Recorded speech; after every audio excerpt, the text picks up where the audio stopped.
नमस्कार दर्शकों, मैं हूं डॉक्टर हर्षिता शुक्ला और आप देख रहे हैं आपका पसंदीदा कार्यक्रम डॉक्टर कहते। दर्शकों, आज मामला दिल का है। दिल में धड़कनों का समन्वय जीवन को दर्शाता है और इसलिए अपने इस दिल के, अपने इस हृदय के ख्याल रखने के मामले में हमें और सचेत होने की ज़रूरत है। हमें और जागरूक करने के लिए पूरे विश्व में 29 सितंबर को विश्व हृदय दिवस मनाया जाता है और आज हम भी अपने दिल का हाल ज़रा करीब से समझेंगे। हमें अपने दिल का हाल बताने के लिए हमारे साथ स्टूडियो में मौजूद हैं अंचल के वरिष्ठ हार्ट सर्जन मेकाहारा रायपुर से कार्डियोथोरेसिक वैस्कुलर यूनिट के हेड डॉक्टर कृष्णकांत साहू जी। नमस्ते डॉक्टर साहब, बहुत बहुत स्वागत है आपका। धन्यवाद। डॉक्टर साहब, दिल यानी कि हमारा हृदय, हार्ट या कलेजा, बिल्कुल हम बहुत सारी शब्दावली से दे सकते हैं क्योंकि कुछ भी होता है तो हम अपने दिल को ही दोष देते हैं, चाहे वो गलत फैसला हो चाहे सही फैसला हो।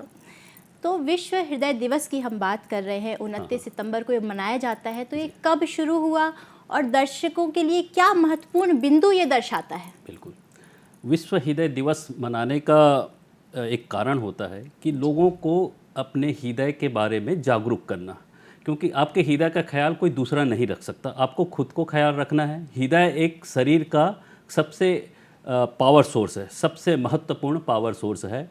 इसकी शुरुआत तब हुई थी जब 2000 में वर्ल्ड हार्ट फेडरेशन ने WHO से मिलके एक डेट डिसाइड किया था 29 सितंबर को, कि पर्टिकुलर डे इसलिए रखते हैं क्योंकि लोग उस दिन याद करते हैं और लोगों को उस दिन जागरूक किया जा सकता है कि आपको अपने हार्ट के बारे में ध्यान रखना है और लोगों को जागरूक करना है। क्योंकि अभी देखा जा रहा है कि अभी पूरी वर्ल्ड में, खासकर इंडिया में, सबसे ज़्यादा मौतें हार्ट अटैक से ही हो रही है, हार्ट की बीमारी के कारण हो रही। लगभग 31% जो मृत्यु होती है वो हृदय रोग से हो रही है। तो लोगों को जागरूक करना ज़रूरी है, अपने लिए और खुद को जागरूक करना बहुत आवश्यक है।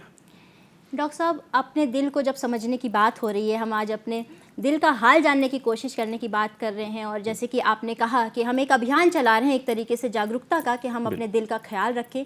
तो मुख्य जो बिंदु हैं इस जागरूकता अभियान के, वो क्या ध्यान में रखे जाएं? बिल्कुल, बेसिकली जो जागरूकता है, हम तो अभी हार्ट की बात करेंगे। तो ये जागरूकता सिर्फ ये ओल्ड एज में या 40 के बाद जागरूकता स्टार्ट नहीं होती। बेसिकली इसके लिए जागरूक होना है बचपन से ही।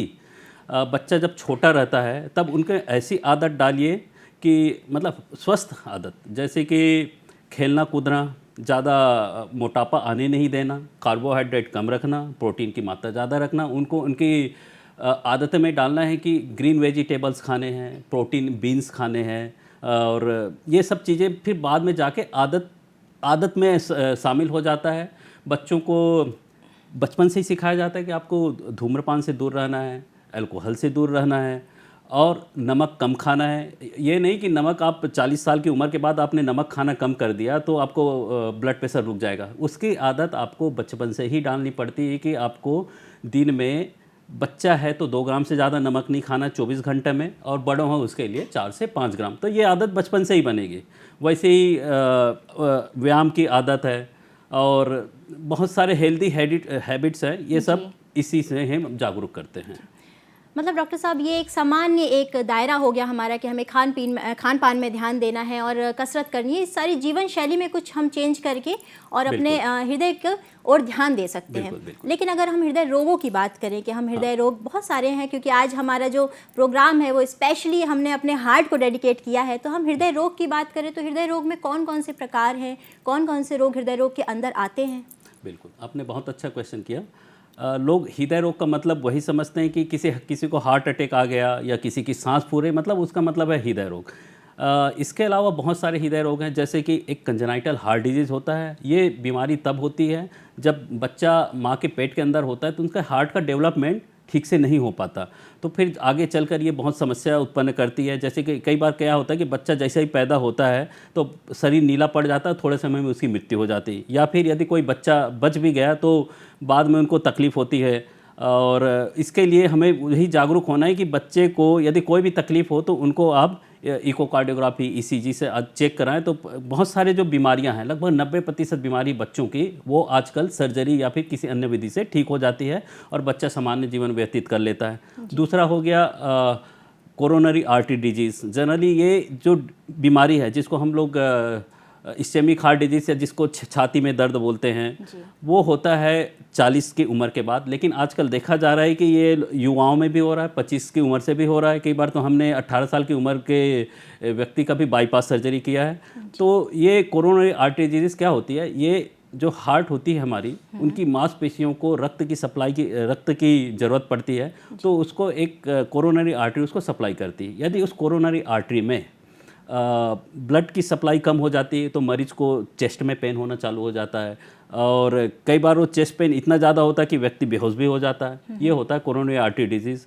तीसरा होता है एरिथमिया, मतलब धड़कन। हमारी धड़कन नियमित, हम जिसको बोलते हैं 70 से 72 हम लोग एवरेज मानते हैं एक औसत वयस्क के व्यक्ति का, तो ये 60 से भी हो सकता है और 90 तक भी जा सकता है। तो ये कई बार क्या होता है कि हमारे हार्ट में ना एक सर्किट फिट है, ऐसे नोड से एवी नोड से फिर पुरकेंजे फाइबर, मतलब पूरे हार्ट में ये जो सर्किट एक सिस्टम बैठा हुआ है। एक सिस्टम बैठा है। यदि इसमें ज़रा भी गड़बड़ी होती तो पंपिंग एक्शन उसका डिरेंज हो जाता है उसमें। तो यदि किसी बीमारी में ऐसा होता है कि जन्मजात कि उसका जो हार्ट है वो बिल्कुल 40-50 ही धड़क रहा है, तो भी मरीज को चक्कर आएगा, है ना, मतलब ज़्यादा भी नहीं होना चाहिए, हाँ, कम भी नहीं होना बिल्कुल। चाहिए। और कई बार ऐसा होता है कि 160, 170, 200 पहुंच गया एरिथमिया, तो वो भी एक कारण है बीमारी का। तो आपने देखा होगा कई बार अचानक अल्कोहल लेने से या फिर कोई ड्रग्स लेने से या फिर कोई बच्चा अचानक दौड़ जाता है। स्कूल में देखे होंगे 12 साल का बच्चा अचानक हार्ट अटैक से मर गया। वो कोरोनरी आर्टरी डिजीज से बड़ों वाली बीमारी से नहीं मरता। बेसिकली क्या होता है कि उनके अंदर ऐसा हो जाता है कि हार्ट रेट अचानक बढ़ी और अनियंत्रित हो गई और फिर धीरे से वेंटिकुलर एसिस्टोल हो गया। ये होती है, ये अलग बीमारी है। एक होता है कार्डियोमायोपैथी, जिसमें कि हार्ट की मसल में बीमारी होती है, जिसमें हार्ट की मसल इतनी कमज़ोर हो जाती है कि ठीक से वो पंप नहीं कर पाता। और एक होता है जिसको हम लोग बोलते हैं कि हाइपरट्रॉफिक कार्डियोमायोपैथी। ये बहुत ही खतरनाक बीमारी है, 200 लोगों में से 1 लोग को होती है। ऐसे बीमारी वाले मरीज जनरली यदि अचानक जिम चले जाए या यदि अचानक दौड़ना चालू कर दे बिना उसको पता किए, तो उनको अचानक हार्ट अरेस्ट आ सकता है। तो ये अलग अलग टाइप की बीमारियां हो गई और सभी के अलग अलग उपचार भी हैं। जैसे बीमारी होती है वैसे उपचार हैं, और सभी की उम्र अलग अलग है। डॉक्टर साहब, आपने उम्र की बात कही कि हर एक कार्डियक डिसीज़ के, एक हार्ट की बीमारी की अलग अलग उम्र है।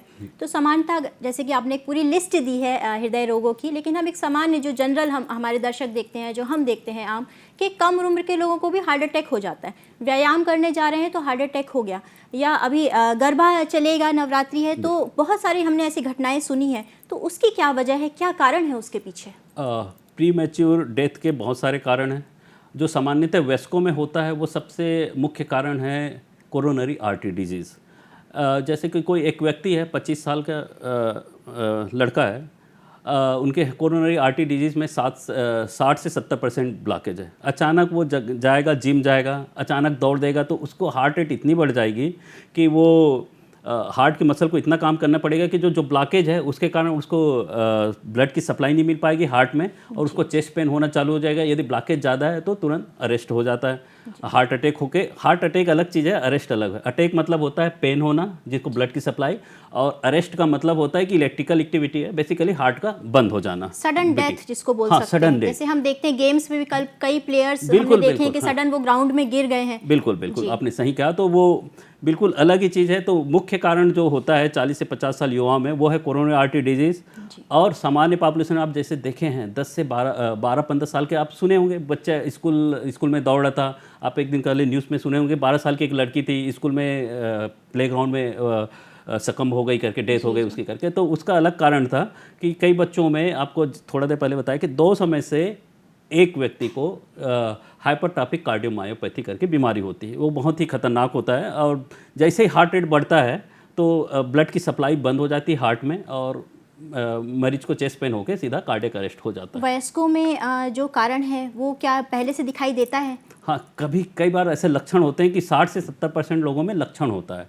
जैसे कि थोड़ा सा तेज काम करेंगे तो सांस फूलने लगता है, या फिर कभी कभी चेस्ट में पेन होता है, या लगता है कि उन लोगों को एसिडिटी हो रही है, या फिर थोड़ा सा तेज सीढ़ी चढ़ जाते हैं तो सांस फूलना चालू हो जाता है। कभी यहाँ पे जबड़े के नीचे दर्द होता है, हाथ में रिफर होता है उनकी दर्द। ये सामान्य लक्षण है। आप ध्यान देंगे तो आप समझ सकते हैं कि क्या बीमारी है। नज़रअंदाज किए तो ये आपके लिए बड़ा भयावह हो सकता है। तो बस वही कहना चाहता हूँ कि आप नज़र रखें अपने सिम्टम्स में। डॉक्टर साहब, एक आपने ये बहुत अच्छी बात पॉइंट आउट की कि एसिडिटी, क्योंकि ज़्यादातर हम जो देखते हैं कि एसिडिटी और हार्ट अटैक का जो दर्द होता है वो ऐसे पिक्चर्स में और जनरल हमें वैसे ही बताया जाता है कि अरे सीने में दर्द हो रहा है, और कई बार वो एसिडिटी का निकलता है। तो इन दोनों दर्द में जो 0.5% का भी जो डिफरेंस है वो क्या है? बिल्कुल, एसिडिटी बेसिकली अचानक से एसिडिटी होगी तो किसी को डिस्कम्फर्ट नहीं होता। एसिडिटी में किसी को डिस्कम्फर्ट फील नहीं होता। जनरली यहाँ पे इस एरिया में पेन होता है, पेन की फीलिंग होती है और एसिड का रिफ्लक्स होता है। और वो जो कार्डियक की जो स्पेशल पेन है वो यहाँ पे राइट साइड में, या तो कई बार राइट साइड में रिफर्ड होता है, जैसे राइट कोरोनरी आर्टरी वैसे ब्लॉकेज है तो लेफ्ट में, तो लेफ्ट में यहाँ पे रिफर्ड होगा, चेस्ट में इधर पेन होगा, इधर होगा जबड़े के नीचे, कई बार ये अपने सिर के पीछे होता है ये। और ये चीज़ महिलाओं में सबसे ज़्यादा वो होता है, एटिपिकल बोलते हैं महिलाओं को, इसीलिए उनकी थोड़ी सी मोर्टेलिटी रेट ज़्यादा होती है, मृत्यु दर, क्योंकि उन लोग समझ नहीं पाते कि मेरा वो चेस्ट पेन एसिडिटी का है कि किसके कारण। उनका चेस्ट पेन पीठ के पीछे होगा या सिर के पीछे होगा, हाथ में रिफर ही नहीं होता, मतलब वो समझ ही नहीं पाते कि ये मेरा किस हार्ट वजह पेन से हो है। रहा है। हाँ, डॉक्टर साहब, थोड़ा सा यहाँ वक्त हो चला है एक छोटे से ब्रेक का। बिल्कुल। दर्शकों, वक्त हो चला है छोटे से ब्रेक का, आप देखिए यह संदेश।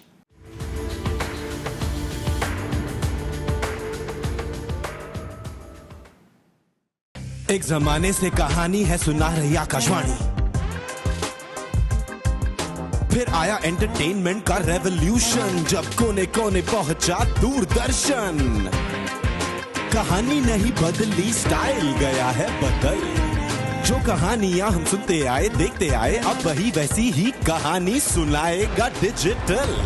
Download Waves OTT app now and watch for free.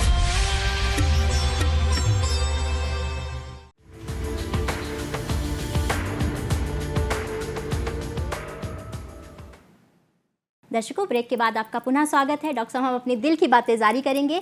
एक जो आपने बात कही कि हम डिफरेंस नहीं कर पाते हैं और महिलाओं में जो मृत्यु दर है वो बहुत ज़्यादा है, तो क्या महिला और पुरुष में ध्यान रखने का भी जो क्राइटेरिया है वो अलग अलग है कि महिलाएं अपने दिल का ध्यान अलग तरीके से रखें, बच्चे अलग तरीके से रखें, और जो वयस्क हैं, जो हमारे युवा हैं, वो अलग तरीके से रखें? बिल्कुल।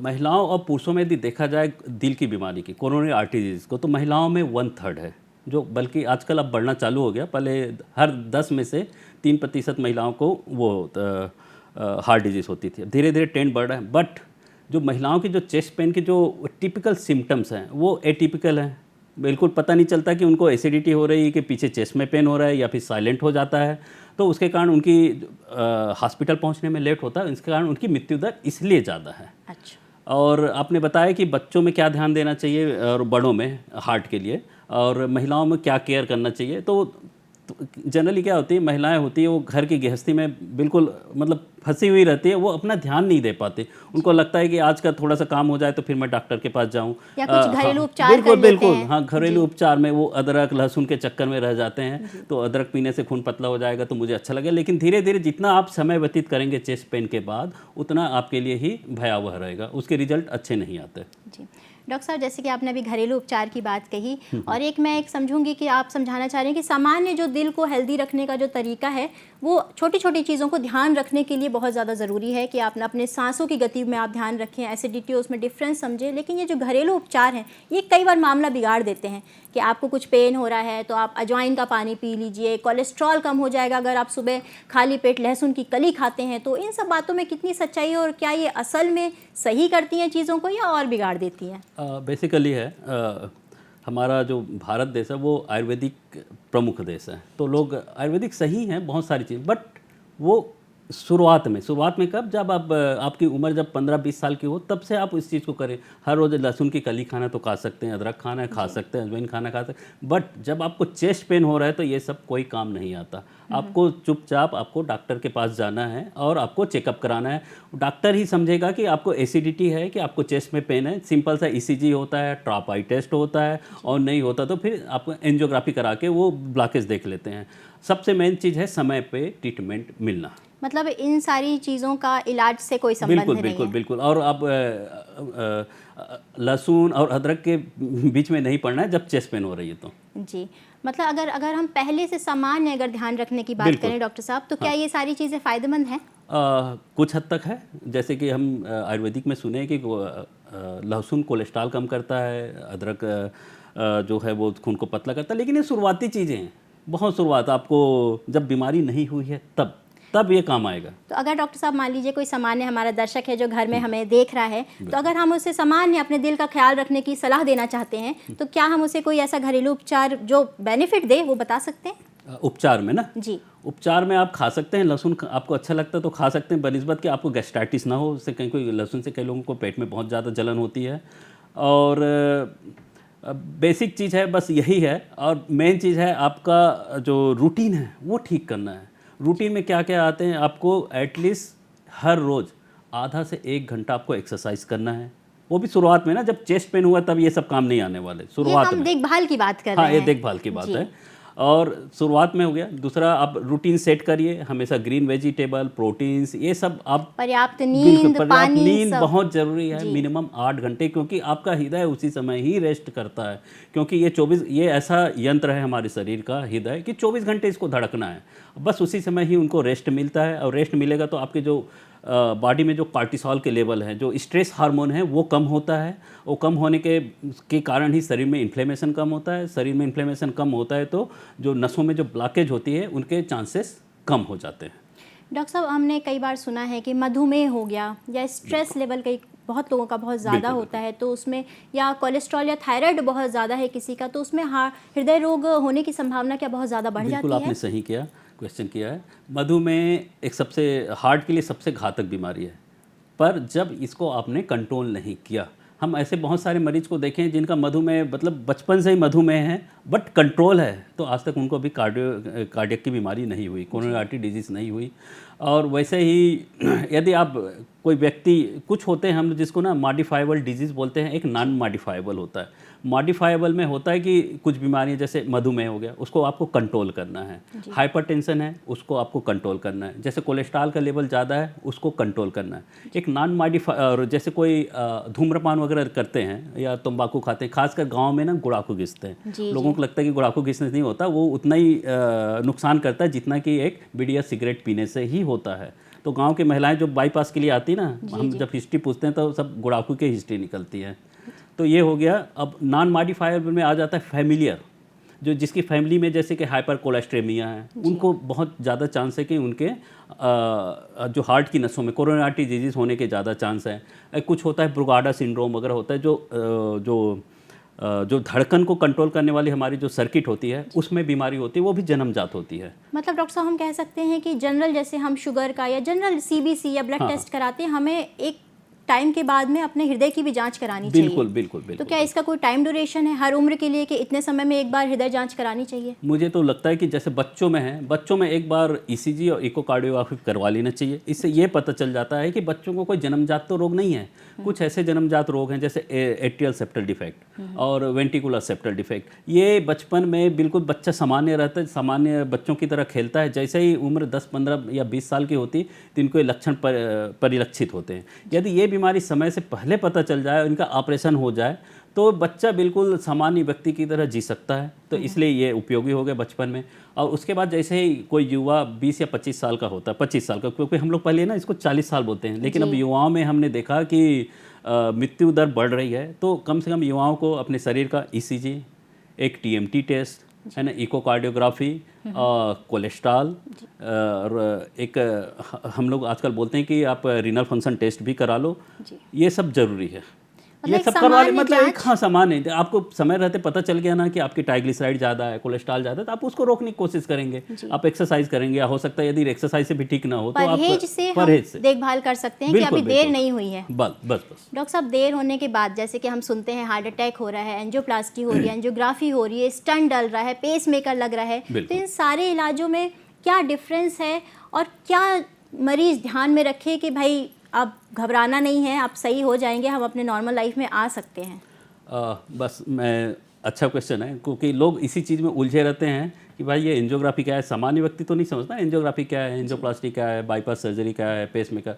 तो सामान्यतः जैसे किसी मरीज को चेस्ट पेन होता है, तो चेस्ट पेन हुआ तो सबसे पहले उसको रूल आउट करना पड़ता है कि वास्तव में चेस्ट पेन मस्कुलर है कि किसका है। तो उसके लिए हम लोग रूल आउट करने के लिए ईसीजी करवाते हैं। लगा कि हार्ट में कोई डैमेज है तो नहीं करके उसके लिए ट्रॉप आई या ट्रॉप टी टेस्ट करवाते हैं, जो एंजाइम टेस्ट होता है, ब्लड टेस्ट होता है। ईसीजी के बाद इकोकार्डियोग्राफी करवाते हैं। उसमें पता चलता है कि यदि हार्ट अटैक के कारण आपके हार्ट की मसल डैमेज तो नहीं हुई है, ये पता चलता है। है। उसके बाद अब इन लोगों से इससे चीज़ से कंफर्म हो गया कि इनको हार्ट डिजीज़ है और हार्ट अटैक हुआ है, तो फिर हम उनको एंजियोग्राफी के लिए भेजते हैं। उस एंजियोग्राफी से ये पता चलता है कि उनकी कौन सी नसें बंद है और कितनी नसें बंद है। यदि 1 या 2 नसें बंद है और छोटा लीजन है, छोटा सा ब्लॉकेज है, तो उसको हम एंजियोप्लास्टी से ठीक कर देते हैं, जिसमें कि पैर या हाथ की नस से तार के द्वारा हार्ट की नस में पहुंचते हैं और वहाँ पे एक स्टेंट डाल दिया जाता है। स्टेंट मतलब एक स्प्रिंग जैसा होता है और उसको खोल दिया जाता है, जो अंदर में प्लाक जमा रहता है। पाइप है जिसको हम ओपन कर देते हैं। बस पाइप को ओपन करना होता है, रास्ता खुल जाता है।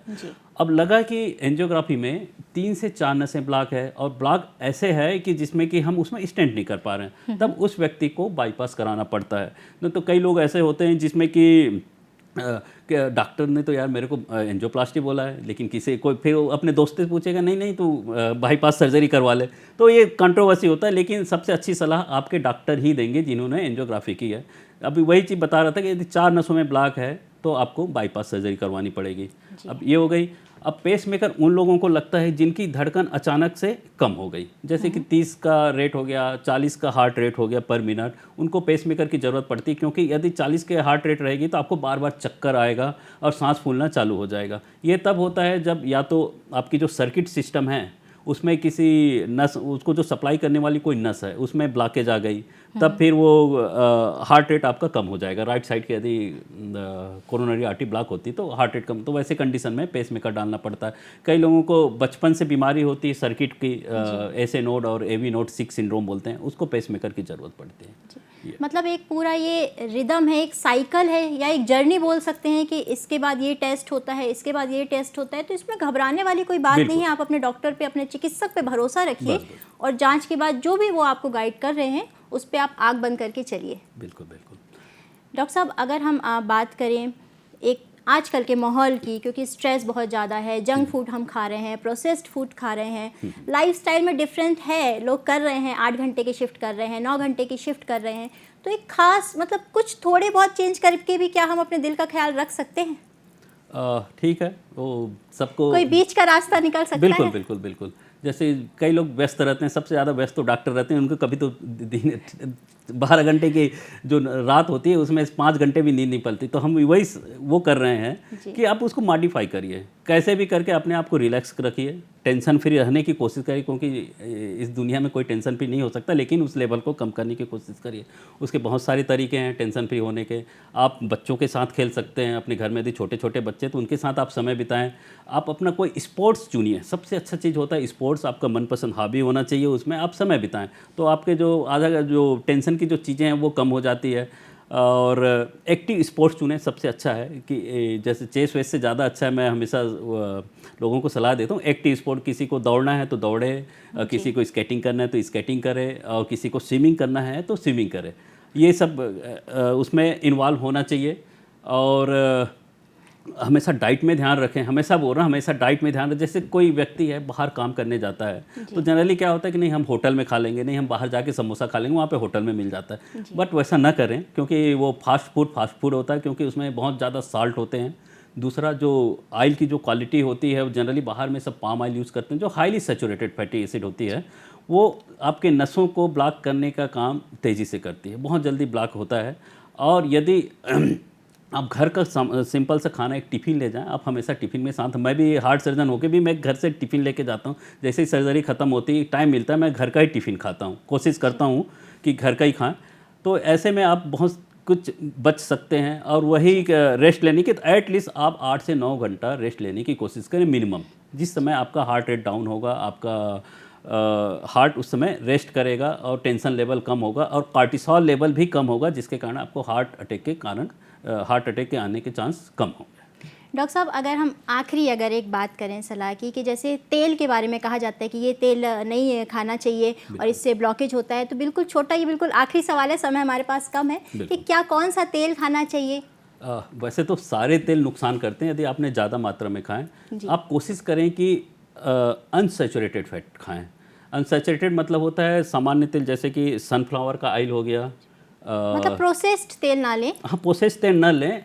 आप डालडा से बचें, क्योंकि हाईली सैचुरेटेड फैट होता है। घी से बचें, क्योंकि लोगों कई जगह वो गांव में जनरली क्या होता है कि आप घी खाएं, घी आपके जॉइंट को अच्छा रखता है मजबूत करके करता बोलते है। हैं, मजबूत करता है, लेकिन आपके दिल को कमज़ोर करेगा। क्योंकि कोई भी चीज़ जो ठंड होने पे जम जाती है मतलब वो सैचुरेटेड है, सबसे सामान्य भाषा है। जी, मतलब ठंड होने पे जो जम जाए वो वाला तेल आपको आपको इस्तेमाल नहीं खाना करना है। बिल्कुल। पाम ऑयल से बिल्कुल बचें। सबसे बड़ा खतरनाक ऑयल जो होता है ना वो पाम ऑयल है, जो सामान्यतः जो होटलों में यूज़ होता है वो पाम ऑयल होता है, क्योंकि उससे टेस्ट बरकरार रहता है लंबे समय तक।